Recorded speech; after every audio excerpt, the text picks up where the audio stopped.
Stalin sir டாக்ஸுக்கு போகுது. இது என்னடா புது டாக்ஸ்ன்னு கேக்குறீங்களா? ஆமா, இந்த பட்ஜெட்ல இருந்து ஒதுக்குற நிதியில 20% ஸ்டாலின் சாருக்கு போகுது. அதுல 10% அவங்க மந்திரிகளுக்கு போகுது. மொத்தமா 30% ஆச்சா? கவர்மெண்ட்டுக்கு தான் வரி கொடுப்பாங்க. ஆனா கவர்மெண்டே ஒருத்தவங்களுக்கு வரி கொடுக்குதுன்னா அதுக்கு பேர் ஸ்டாலின் சார் டாக்ஸ் தானே. இதை விட நாகரிகமா நீங்க அடிக்கிற கொள்ளையும் நீங்க அடிக்கிற ஊழலையும் சொல்ல முடியாது. மக்களுக்காக ஒதுக்குற பணத்தை நீங்க அப்படியே சைட்ல ஒதுக்காம மொத்த பணத்தையும் மக்களுக்கே செலவு பண்ணிட்டா ஒரு சூப்பரான நல்ல அரசாங்கத்தை கொடுக்கலாம்ல.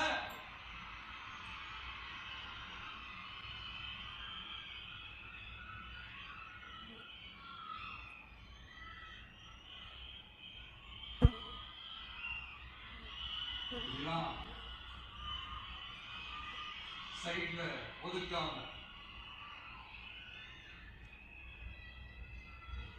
காசு இல்ல அப்படின்னு சொல்றாங்க. ஆனா விடிய காத்தால எல்லா அக்கௌண்ட்லயும் 5000 ரூபாய் போடுறீங்க. அது எப்படி?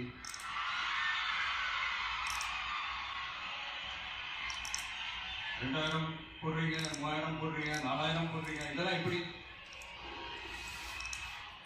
சோ கவர்மெண்ட்ல காசு இருக்குது, பற்றாக்குறை தான் காரணம். அந்த பற்றாக்குறைக்கு காரணம் என்னன்னா இந்த மாதிரி ஸ்டாலின் சார் டாக்ஸ்.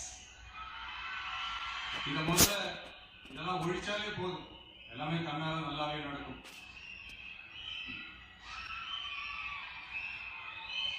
அப்புறம் ரீசெண்டா இருக்கிற நிறைய பிரச்சனைகள்ல சில பிரச்சனைகள்லாம் ஓடிட்டு இருக்கு இல்லையா? அதெல்லாம் நீங்க அதுக்கு போராடி ஹர்ட் ஆகுறதெல்லாம் நான் பார்க்கிறேன். அதை பார்த்து எனக்கு ஹர்ட் ஆகுது.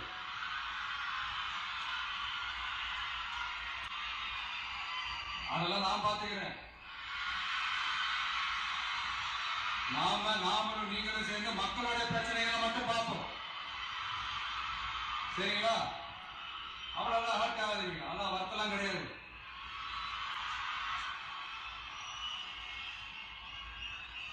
சரியா? கான்பிடண்டா நல்லதே நடக்கும். வெற்றி நிச்சயம். மீண்டும் சந்திக்கும் வரை நன்றி.